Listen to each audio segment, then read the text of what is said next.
All right, so my name is Jillian Watts. I grew up in a small town called Pussy Ridge in Appalachia.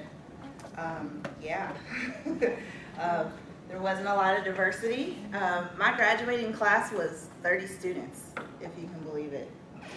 Nowadays, I think people think of small classroom settings and situations like that as a time of the past, but that is still very much a microcosm to what is going on in our communities, especially the communities that Ivy Tech serves, correct? So, I grew up in that setting. I grew up with sharecropper grandparents. Neither one of them could read or write. So, it really gave me a strong foundation. And one, how diversity looks different from place to place. I think a lot of times when we look at diversity, we look at race. We look at what maybe the media says what diversity is. But we know it's more than just race. We know that it's religion. We know that it's gender. We know that it's sexual orientation. We know that it's thought processes and also political affiliations. So I have a vision of diversity.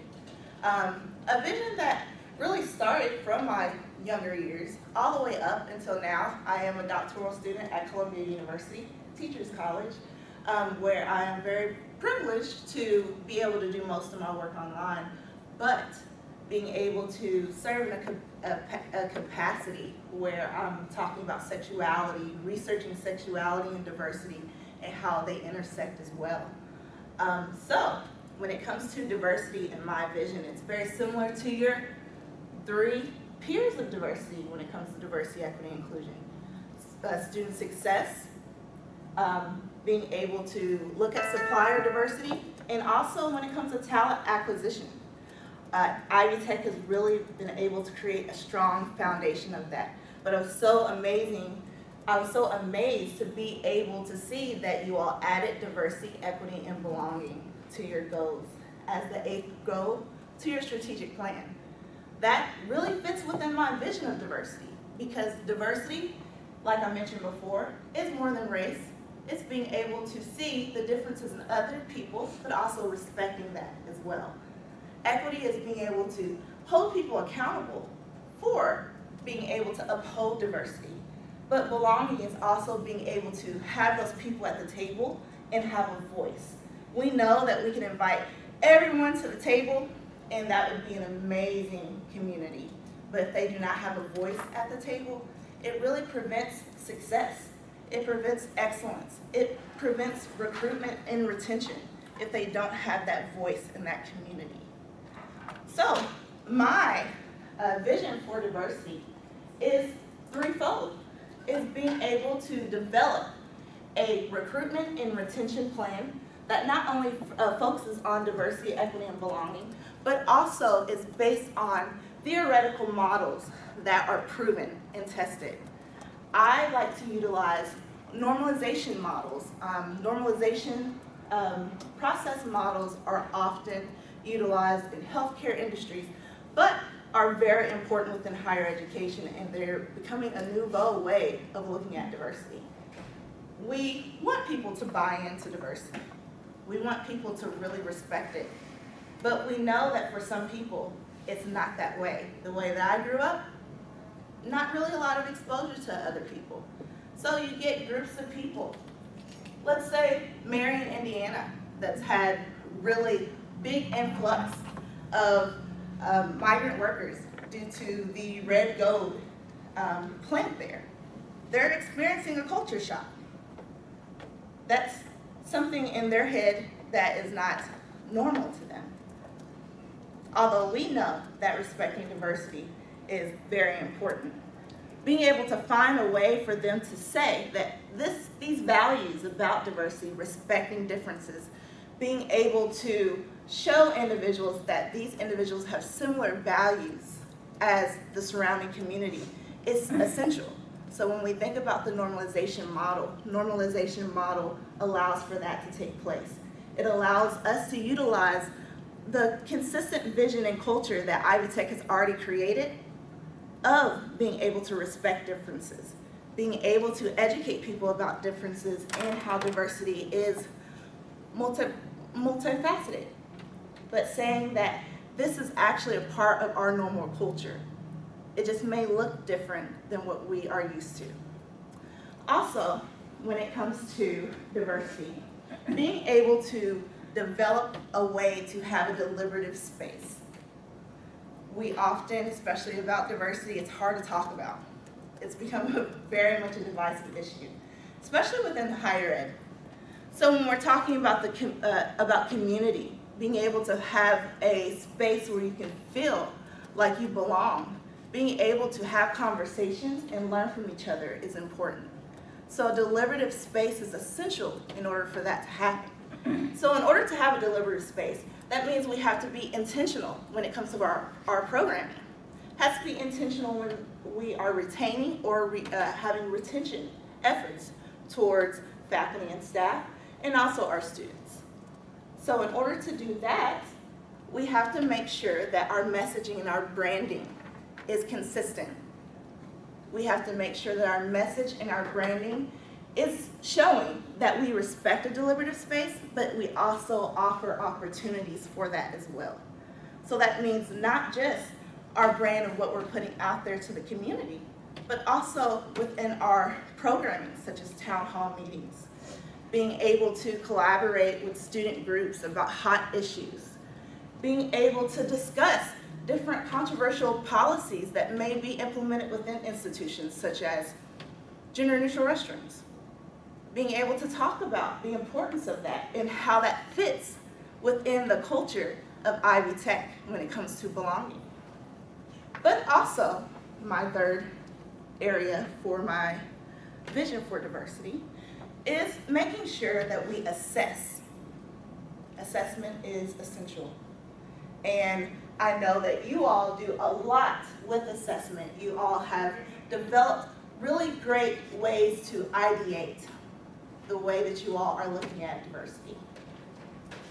And my goal is to continue utilizing the same ways that we are assessing, but also to be able to think of innovative ways to create cultural climate studies and surveys for the community, being able to partner with companies and nonprofit organizations for how safe of a space our surrounding areas are for individuals that come in as students, faculty, and staff when it comes to our areas, and being able to work with not just the institution, but the community at large to be able to create that messaging that we are a great, respectful area that respects differences, that respects communication in a way for us to come together as a group. Any questions about that? Yeah. Can you tell us a little bit more about what a normalization model is? What it looks like? For sure. So, Dr. K developed the normalization process model to develop a way to make a process or a program a thing that is part of a culture, to be able to adapt that. So, being able to utilize that model that says, let's assess what we want to adapt within our culture. Let's think of ways that may be problematic or maybe some areas that may be a struggle for a community to adapt to it. And then to come together and say, let's brainstorm, let's think of big picture ways where we can actually make this a normal part of our culture, utilizing what we already have to offer. So you have, for example, let's say, I'll go back to Marion, Indiana. Marion, Indiana.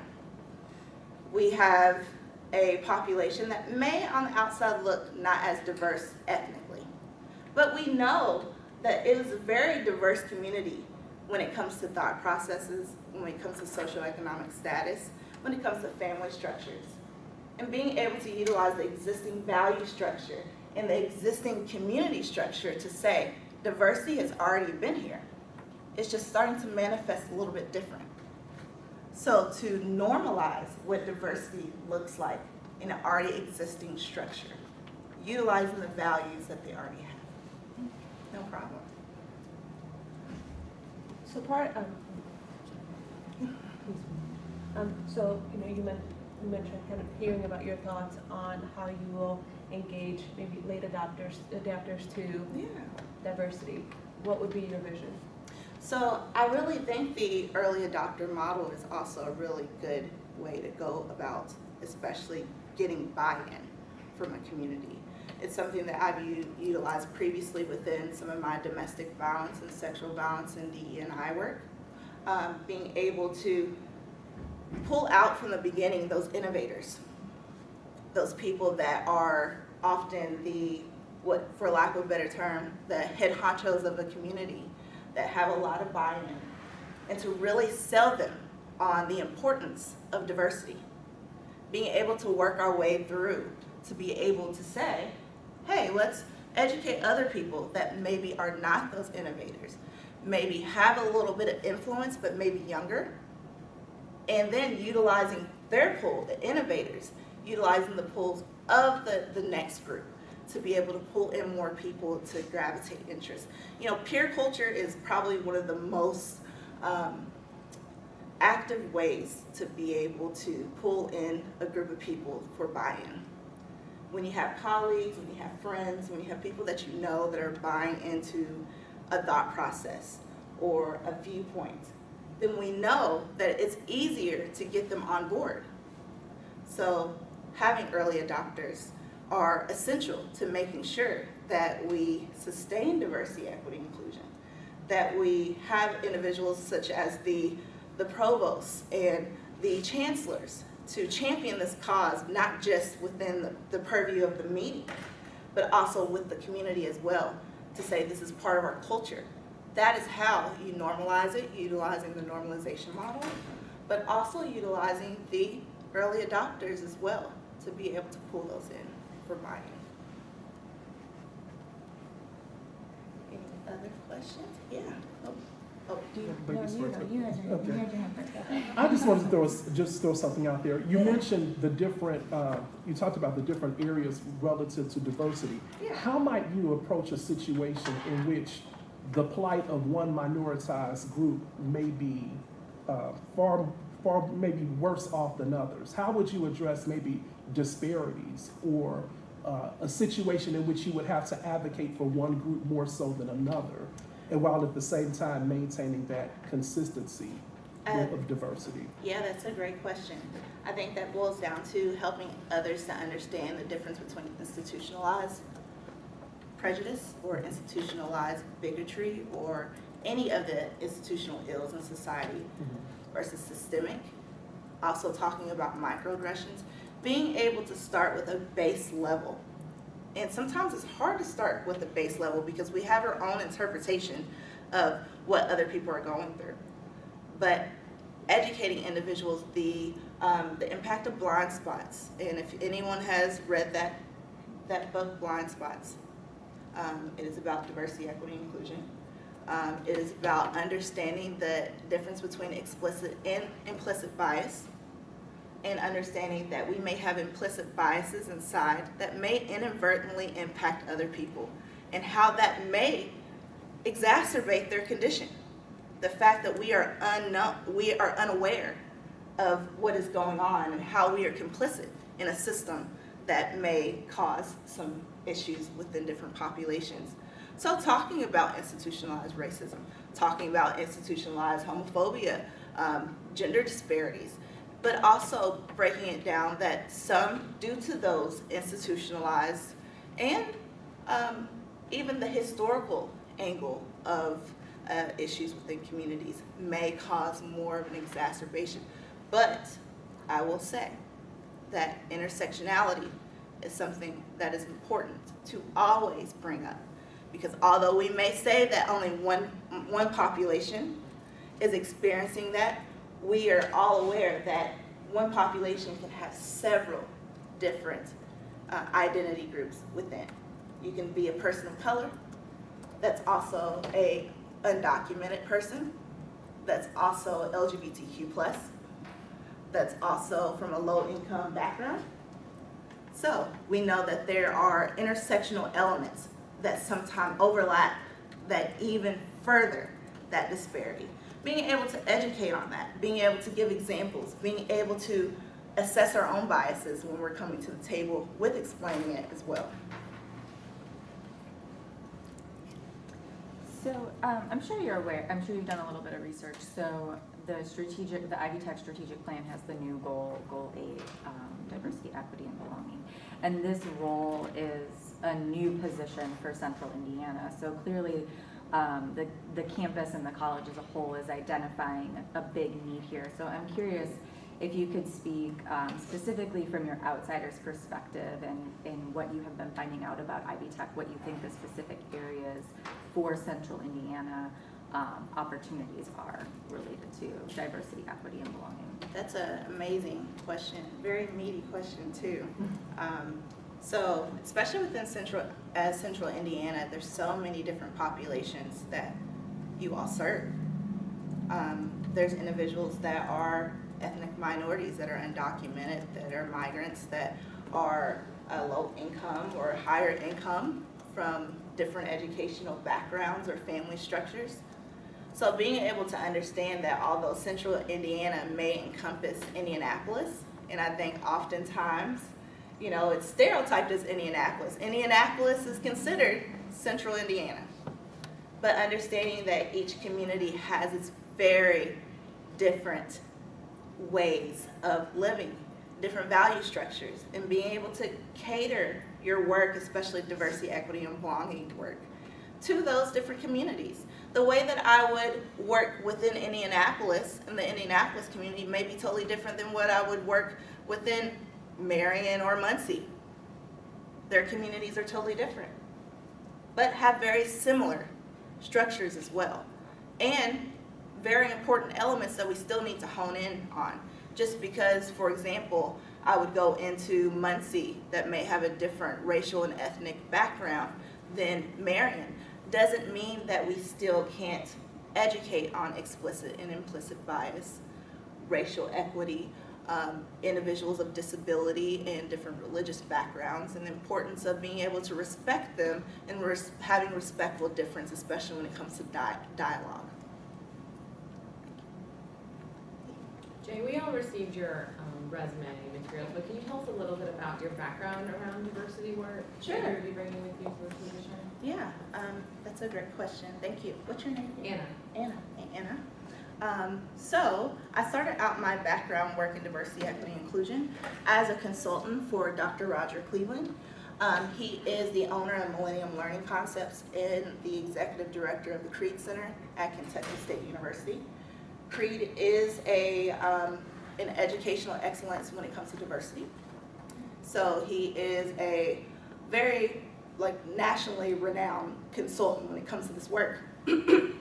So I've been able to work with him for several years, probably about 10 years, on developing a tool for equity audit. So he and we created an equity audit assessment that is now utilized around the United States to be able to develop almost like a report card, but a little bit different than the equity report card, for institutions and different school districts, different schools, to figure out what there may be some areas that we can work on.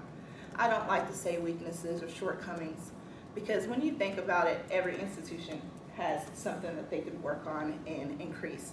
But those growth curves and those growth areas that can be found from audit, being able to assess not just the faculty and staff, but also being able to do a qualitative and a quantitative assessment, being able to learn about what's going on before school starts, being able to talk to people that are part of the janitorial staff, because we know they're still very, very so much important to our community, but aren't always assessed, which I think is an issue.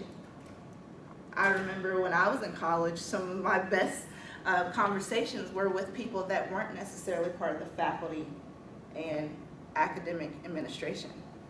They were from people that I saw on a regular basis. So being able to assess that. I've also worked for Educational Talent Search, a TRIO program. I was an educational coordinator where I worked with individuals that were from Appalachian backgrounds, but also teaching them cultural competency as well. So not only being able to give them the tools so they can go to college, but being able to talk about what diversity is. Doing BAFA trainings with them, which was eye-opening, which kind of addresses, I don't think she's at the table, it was her question about how to educate, no, it was actually your question, sorry, they're all getting blended in. How to really educate people that have implicit biases that may think that one struggle is worse than the other. The BAFA training, I'm not sure if you all have done a BAFA training, but it's a simulation of what systemic and institutional prejudices are and how they impact different communities. I'm pretty sure you all have probably heard of the 1968 classroom study that was done where the teacher had all the blue-eyed students sit in one end of the class and the brown-eyed students sit in another end of class to simulate what that would feel like to be discriminated against. It's a very similar process. So being able to do that with a group that a lot of times I was the first person of color they ever had talked to. It was an eye-opening experience for them and for me as well. I also was an assistant director for diversity, equity, inclusion, and an LGBTQ plus resource coordinator for Kenyon College. That was in Gambier, Ohio.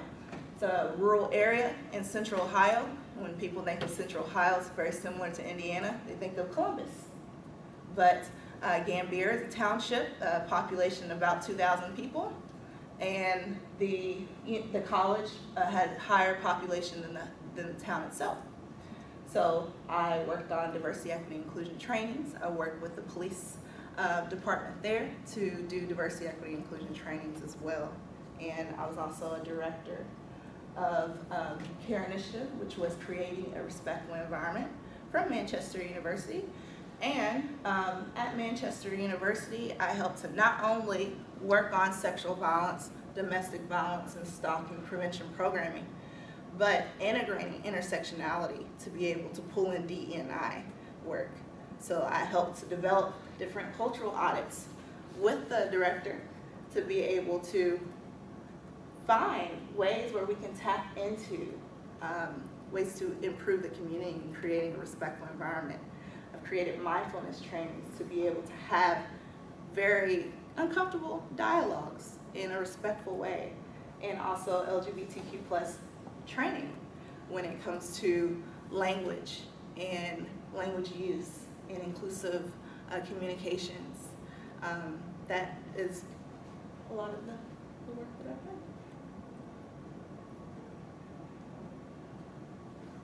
Any other questions? So you mentioned kind of developing deliberate space. You know, my mind is shifting to actually having deliberate space. What is your thought process on that as it pertains? You know, our campus, as you know, has been mentioned, is very diverse in all aspects. How do you provide those deliberate spaces when you have such a large and rich community? I think it's even more of an opportunity to create a deliberative space because that ensures that there's different people and different voices in the room. So being able to not only have those deliberative spaces within our faculty and staff populations through meetings and staff groups and book clubs and different ways where we can come together and discuss diversity and different hot topics. Doesn't even have to be about diversity. It could be about a book that just came out that has some intersections of diversity within it. Sometimes being able to discuss uncomfortable topics, it's almost like, you know, giving vegetables to a child a little bit. You got to sneak it in any way that you can get it. Maybe put it in, sprinkle it in some pepperoni or some pizza, and make it very appetizing for them. And sometimes being able to have a way to have a book club or a town hall discussion that may not necessarily be revolved around the topic of diversity, but intertwine that in is a great way to have deliberative spaces. Also, being able to integrate faculty into deliberative spaces, being able to talk about critical thinking, being able to, especially with the sciences, being able to say, okay, well, how are we integrating diversity within the sciences? Each and every single subject area, we can integrate some type of diversity within it. Great example is medicine. I'm pretty sure there's several students that are interested in medicine, in pre-pharmacy, physical therapy, but understanding the underpinnings of working with diverse populations within that work is essential. So being able to have that deliberative space where we are intentionally talking about certain topics in a way that makes it a brave space for people to come forward, to have different views and come together and say, hey, this is a way that we can have communications. That doesn't require us to slander each other. We don't have to post anything on Facebook or Instagram about what this person said. We can get our views out on the table and have some implications of what we're going to do in the professional world, our academic success, and also how we interact with each other as professionals. So what's appealing to you about doing this work in community college? I think definitely it is very much appealing for me to do this work in community college because of especially with Ivy Tech, it's such a large population and diverse population that you all serve.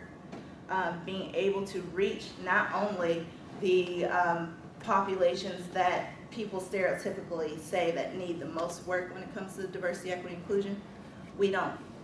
Technically, we know that's not true, that everyone needs DE&I and diversity, equity, and belonging work. People need to be educated on how differences are.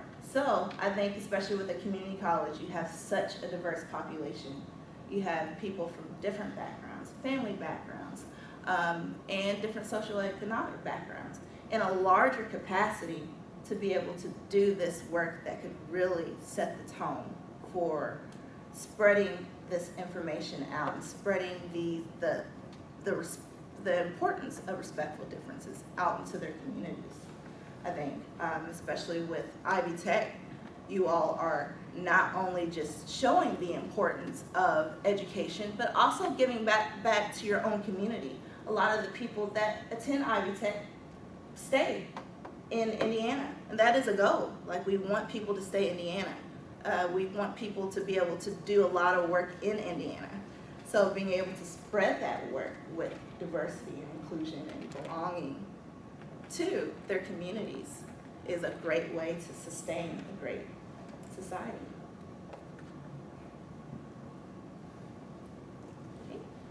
What are some of the things that you would want to do? And we can make an arbitrary time frame, your first 90 days, your first several months. What are some of the first things that you would want to do to get established here? I think the first thing that I would like to do, if given the opportunity, would be, one, to develop a relationship with faculty and staff and students utilizing the early adopter method. And more importantly, it's important to develop great relationships with people. I'm a very personal, I come from a very small town. So I like to get to know people. And it really helps to make sure to understand that they're also invested in this just as much as I am. So getting to know the faculty and staff and students through learning about the student organizations, learning about the different departments, and understanding what I can do for them. But also, more importantly as well, is to create an assessment. I believe that assessments are a great way to understand what has been done and what has not been done, and what maybe can be enhanced on when it comes to diversity, equity, and belonging. And with a vast area that is served for Ivy Tech, it would be so important for that to be done earlier rather than later. So I was hoping that you could speak a little bit to, you had touched on it about the talent acquisition and retention, particularly of employees who come from a minority background. If you have any experiences, or if you could just expand on your thoughts in that area. That's an amazing question. When I was at Kenyon College, one of my great roles was to work with the president's office and part of the President's Committee. I was part of the President's Diversity Committee with all of the universities that I worked for to develop ways to retain and also to recruit faculty and staff, especially in areas that may not necessarily be as appealing for them to come to. Indianapolis may be a very safe haven for a lot of people that may be minoritized to come to because they see their community within it. They know that they can access care. They know that they can access different places that mean a lot to them. So when it comes to areas such as Marion, such as Evansville, which isn't too far away from Louisville, you do have an area where people are like, well, what would benefit me if I came here? How would I be able to find community? And how can this be my safe area where I can develop friendships and feel holistically better by being here? And I think that one goal that I would have for, especially if I started to work in this role, is to develop ways where I could work within not just the school structure, but within the communities to develop a greater branding for their spaces.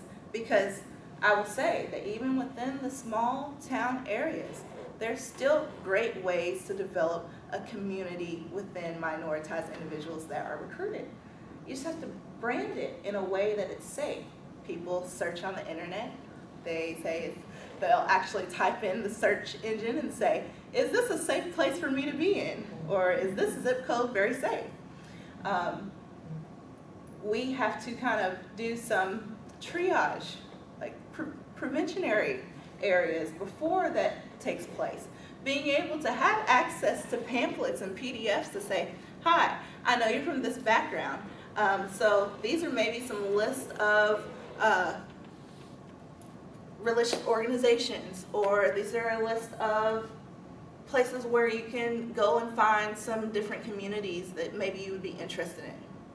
Or even within the questionnaire for individuals that are recruited, being able to ask those questions about, would you like more information about communities at large that you would feel more at home about, and being able to pass that information to them or email and say, hi, thank you for opting in to learn a little bit more about the community.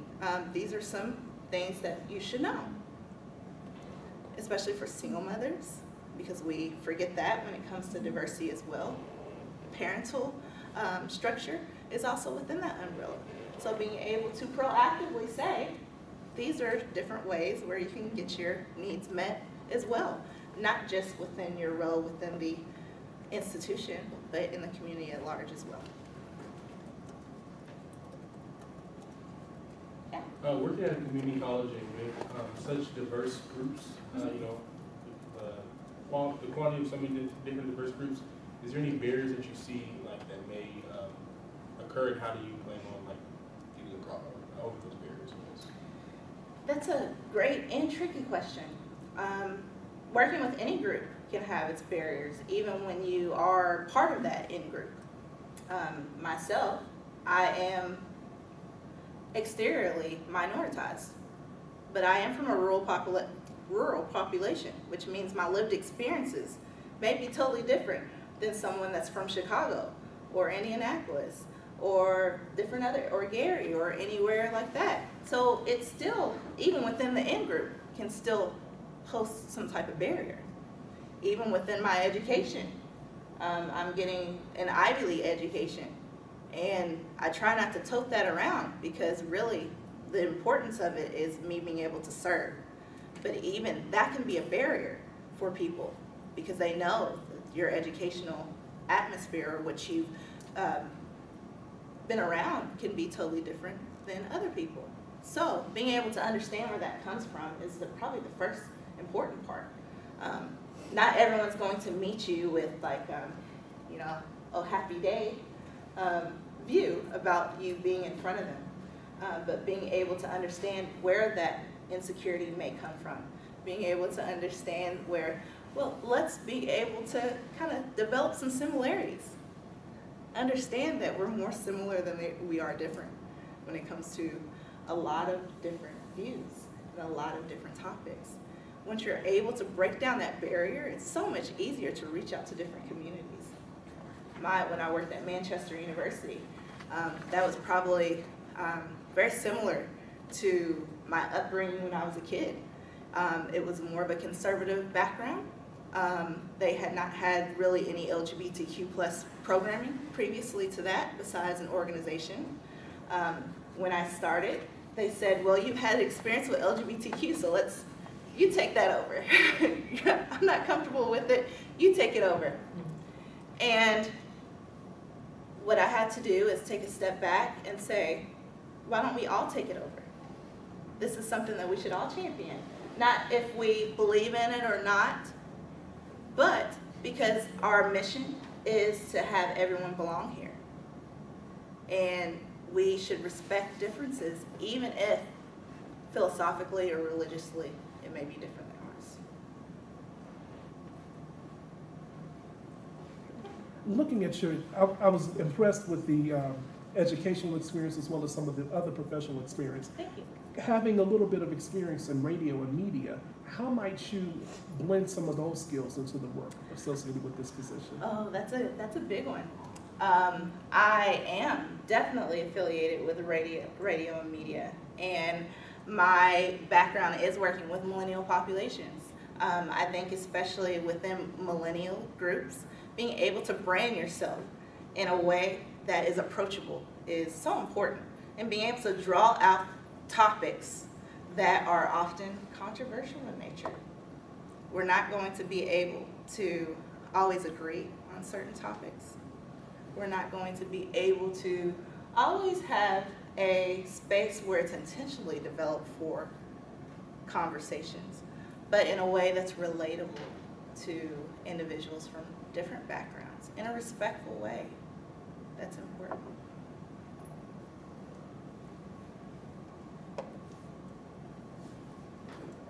Any other questions? Do you have any questions for the group? Yes, I do. So, especially within the realm of diversity, equity, and belonging, what do you feel that is being championed here, or what do you feel that maybe needs to be brought out a little bit to the surface? I think there are a lot of people here of all levels and backgrounds that have a heart for diversity work and a passion for it and different experiences around it, but no one has the time to do the work. And so that's the biggest opportunity with this position, is that, you know, it's already more work than one person will be able to do. But having someone in that role is such a great opportunity for the campus. I think there's a lot of excitement around having someone just come in who will be our diversity person, for lack of a better term, and to really have that. And because I think, you know, a lot of people in this room and not in this room want to do the work and champion it, but we're also doing lots of other things on top of it as well. I agree. I think that also my goal to add on to that is for everyone to be a diversity professional within their own spaces as well. Because although it's super amazing to have a diversity guru or someone that is really esteemed in some type of field, we know that in order to really adopt and to have buy-in is if everyone also manifests that as well. So being able to do that, because Anna, I totally agree, but also being able to develop the skills and the resources for people to also handle topics within diversity too. I'd say in response to that question, I'd agree with Anna. I think in our hearts, everybody here wants belonging, but there's that cliche, we don't know what we don't know, and I think when it comes to diversity, equity, and belonging, we definitely don't know what we don't know, and so I think that this position has a good opportunity to name things and bring areas for improvement to our attention. and hold us accountable. I agree. That's amazing.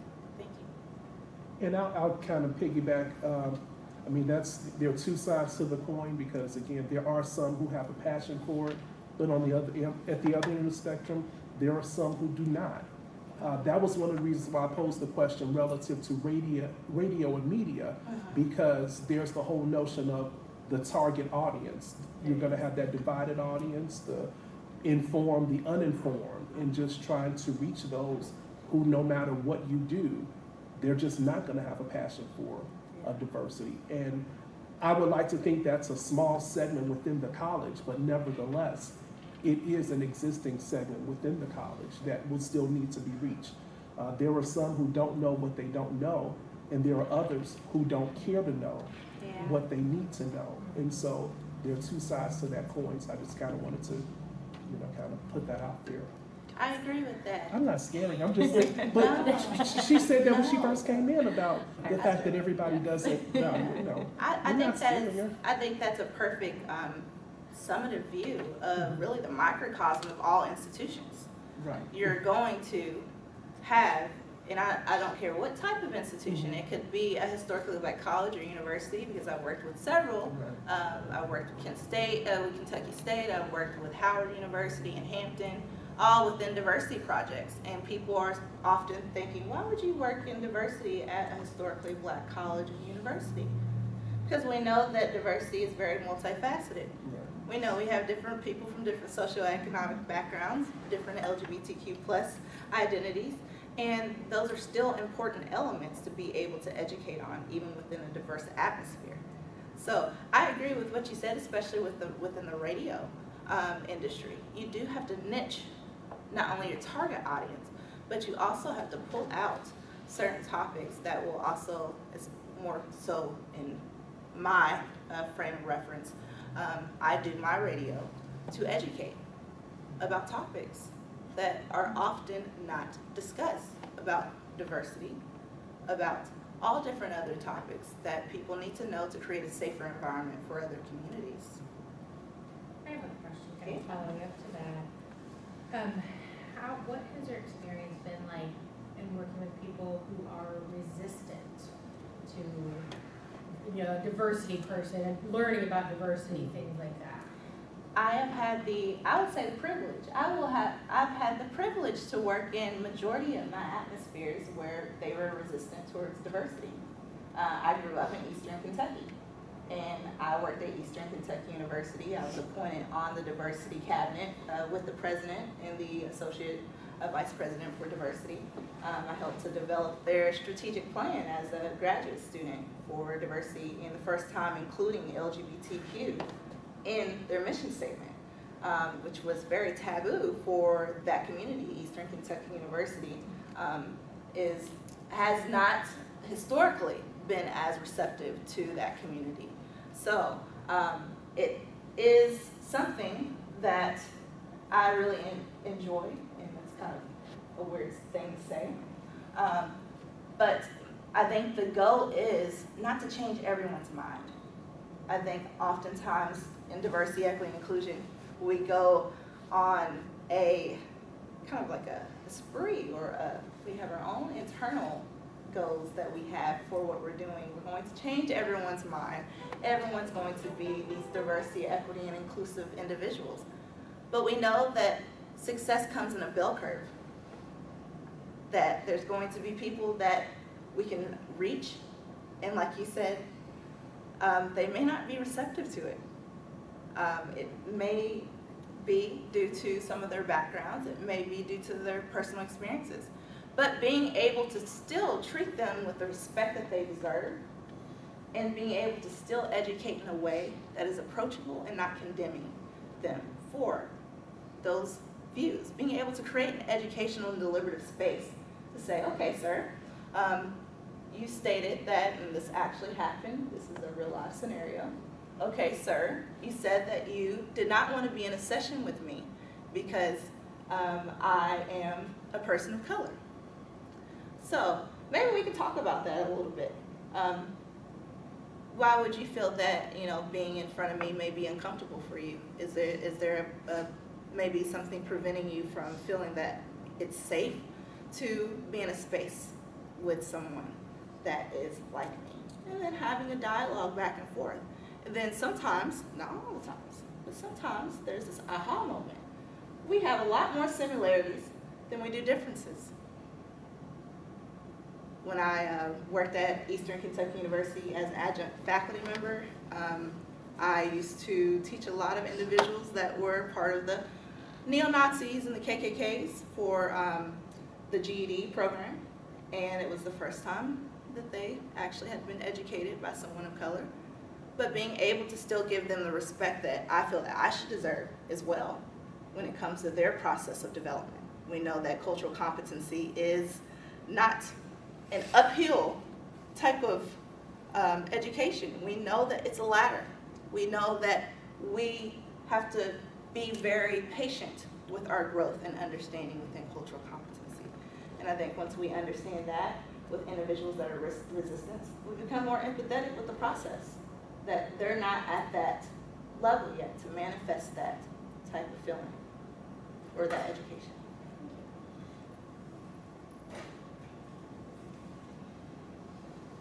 Any other questions?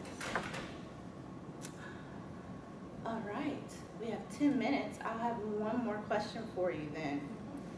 So, what are maybe some reservations about this position that you may have? Secretly, everyone has a reservation about a position and about something that they fear may take place within a role. But what would you all feel that would be for this position? I will tell you my reservation Okay. would be that, and I think this goes along with the newly adopted Goal 8, that there would be a mentality like, oh good, we fixed this. Or, oh, we have somebody to do that now, so I can take that off my plate. Yeah. So I think that's, I think where you finally really started to name some things that we need to work on, and so it would just be lots of momentum. I have a couple, and I can say this because tomorrow's my last day at college.